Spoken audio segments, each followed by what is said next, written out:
Halo guys, kembali lagi di channel YouTube Yoyon Enviro. Pada video kali ini, saya ingin membahas pengetahuan tentang carbon footprint, jejak karbon, CO2 fosil, CO2 biogenik, dan CO2 uptake.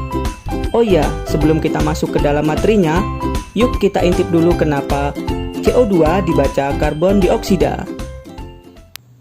Jadi guys, CO2 itu merupakan suatu senyawa ya.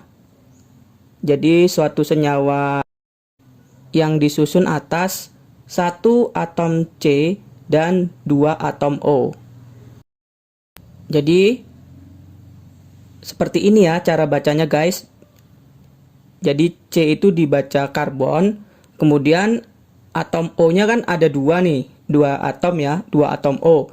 Nah, angka 2 ini tuh dibaca dengan D. Begitu ya guys. Jadi dibaca D.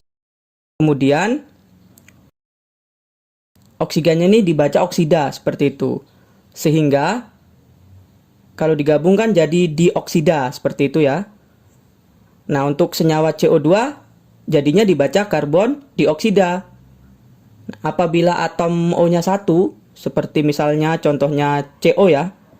Nah, CO itu dibacanya berarti karbon monoksida karena O-nya 1. O kan karena 1 itu dibaca mono ya.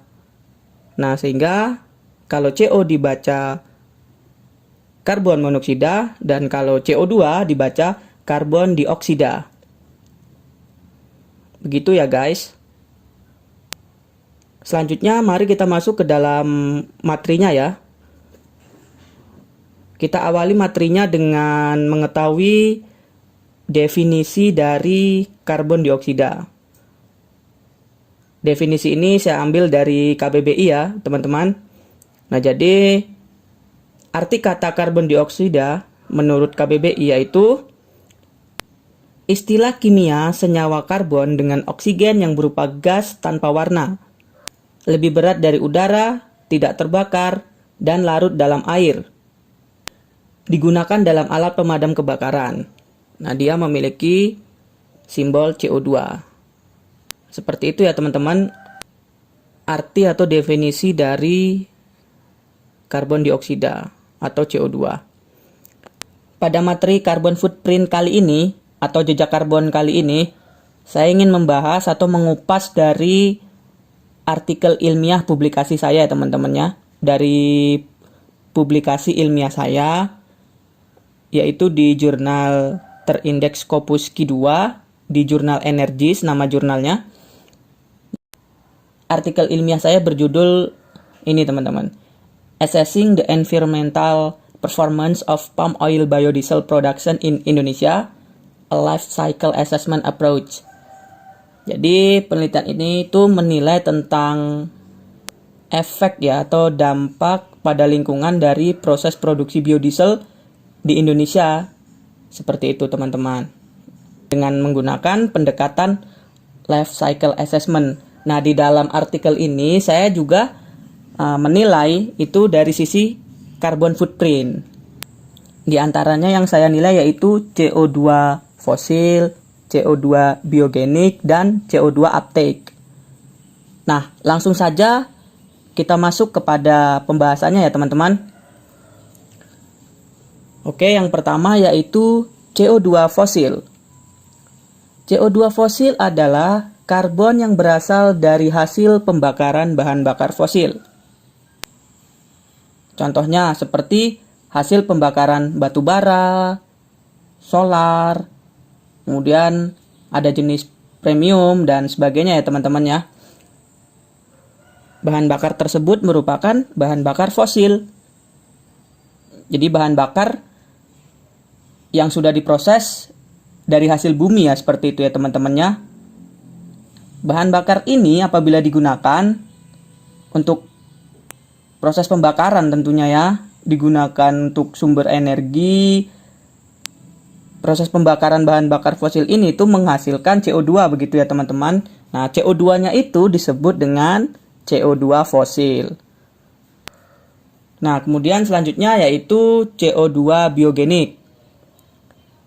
CO2 biogenik adalah karbon yang berasal dari hasil pembakaran biomasa, seperti biomasa pohon dan tumbuhan non pohon atau tumbuhan tidak berpohon. Nah, di sini sudah tahu bedanya ya teman-teman ya antara CO2 fosil dan CO2 biogenik. Kalau CO2 fosil dari bahan bakar fosil, nah kalau CO2 biogenik ini lebih kepada hasil pembakaran dari biomasa. Seperti itu ya teman-teman. Nah, mari kita lihat contohnya. Di sini contohnya untuk bahan bakar biomasa, di antaranya yang sering digunakan yaitu tandan kosong kelapa sawit, kemudian biopelet. Nah, masih banyak juga contoh yang lainnya seperti biobriket dan lain sebagainya. Jadi biasanya tandan kosong kelapa sawit ini di industri biodiesel biasanya digunakan sebagai bahan bakar boiler teman-teman. Seperti itu ya. Dia sering sekali digunakan ini. Oke, kita lanjut dari penjelasannya. Menurut Sodal and Modal pada tahun 2016, mereka menjelaskan bahwa CO2 biogenik berasal dari pembakaran biomasa yang merupakan bagian dari siklus karbon alami. Untuk pembakaran biomasa, karbon yang tersimpan dalam bahan organik akan dilepaskan ke atmosfer dan ditangkap kembali ke dalam siklus karbon alami saat biomasa tumbuh kembali.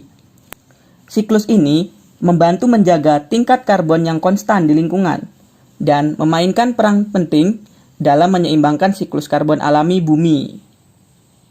Yuk, mari kita lihat gambar siklus karbonnya teman-teman.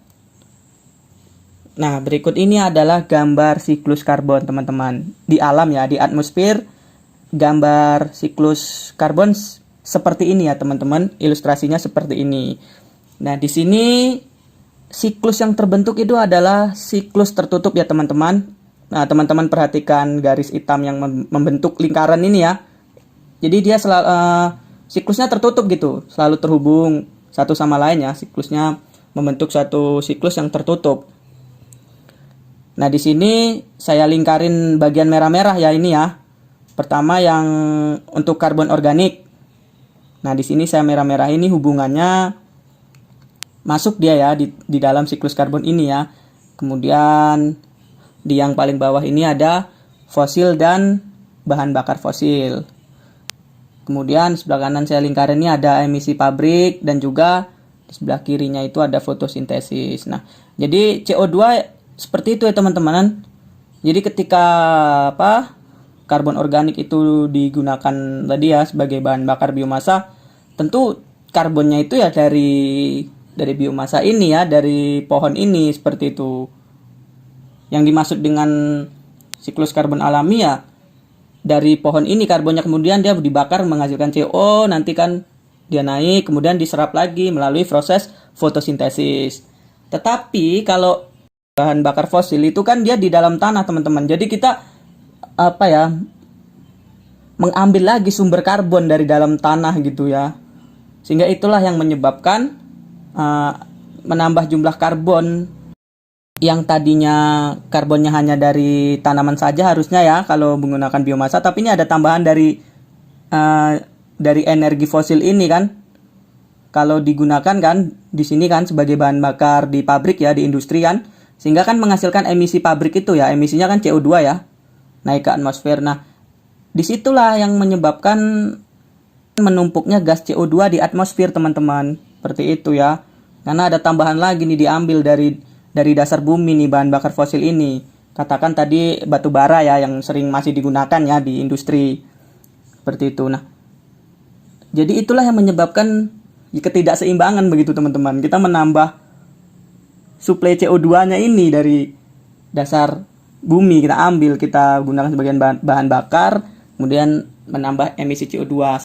Karena CO2 ini yang berada di atmosfer itu ya, tertahan di atmosfer bersama gas-gas rumah kaca yang lain seperti N2O misalnya, CO2 ini juga itulah yang menyebabkan pemanasan global.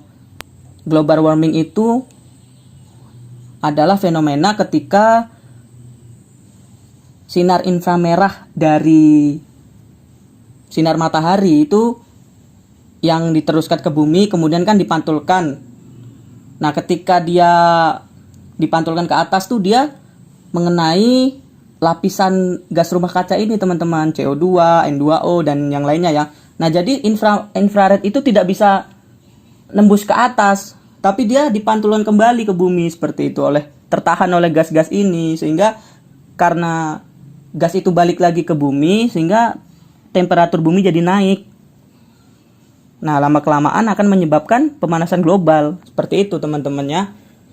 Nah, ada hubungannya dengan siklus karbon pemanasan global itu teman-teman. Oke, lanjut. Nah, selanjutnya yaitu tentang CO2 uptake. CO2 uptake atau serapan CO2 adalah CO2 yang disimpan di pohon dan tanaman saat tumbuh, yang diserap melalui proses fotosintesis. Nah, tadi sudah sempat disinggung ya. CO2 di dalam siklus karbon itu dia diserap oleh pohon itu melalui proses fotosintesis.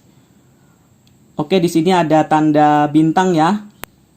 Jadi, dalam studi kasus riset ini diartikan bahwa serapan CO2 itu adalah yang diserap oleh pohon, begitu maksudnya teman-teman. Nah, kalau untuk dalam studi kasus lainnya, CO2 itu juga bisa diserap oleh mikroalga melalui fotosintesis. Kemudian oleh tanah yang kemudian disebut soil carbon ya. Kemudian oleh air dan lain sebagainya, seperti itu.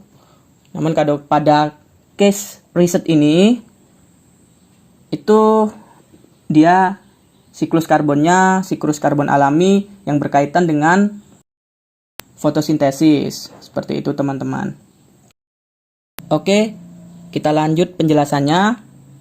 Di sini dikutip dari IEA-bioenergy.com ya. Dijelaskan bahwa pembakaran bahan bakar fosil melepaskan karbon yang telah dikurung di tanah selama jutaan tahun. Sementara pembakaran biomasa memancarkan karbon yang merupakan bagian dari siklus karbon biogenik. Dengan kata lain, penggunaan bahan bakar fosil meningkatkan jumlah total karbon dalam sistem biosfer atmosfer. Sementara sistem bioenergi beroperasi dalam sistem ini. Pembakaran biomasa hanya mengembalikan ke atmosfer karbon yang diserap saat tanaman tumbuh. Seperti itu teman-teman. Nah, ini ada gambar juga ya. Di sini kan ada biomasa karbon ya. Di sini tumbuhan seperti itu teman-teman. Pohon. Pohon di sini diartikan sebagai biomasa karbon. Kemudian apabila dia digunakan sebagai bahan bakar kan dia akan menghasilkan tadi emisi yang namanya CO2 biogenik ya. Nah, itu kan dia akan masuk ke atmosfer. Kemudian CO2 itu diserap lagi oleh pohon yang lain gitu maksudnya ya. Diserap gitu kan sebagai sumber energi tanaman itu untuk tumbuh, seperti itu. Diserap untuk tanaman itu tumbuh melalui proses fotosintesis. Nah, kan seperti ini siklus karbon alami. Maksudnya seperti itu teman-teman. Sumber karbonnya ya dari pohon, kemudian diserap lagi oleh pohon yang lainnya. Seperti itu. Jadi di atas permukaan bumi ya sumber CO-nya seperti itu. Tetapi di sini karena kita menggali energi fosil ini dari dalam tanah, nah itulah dia akan menambah tadi jumlah CO2 itu ketika digunakan bahan bakar. Nah, ini gambarnya seperti ini ya. CO2-nya non-biogenik atau disebut juga CO2 fosil. Dia akan masuk ke atmosfer. Nah, di atmosfer ini juga kan nanti akan menjadi beban juga bagi pohon untuk dia menyerapnya lagi kan. Nah, CO2 ini kan dia akan dilepaskan ke atmosfer ya. Tentu kalau sudah di atmosfer di sini nanti akan diserap juga begitu oleh pohon.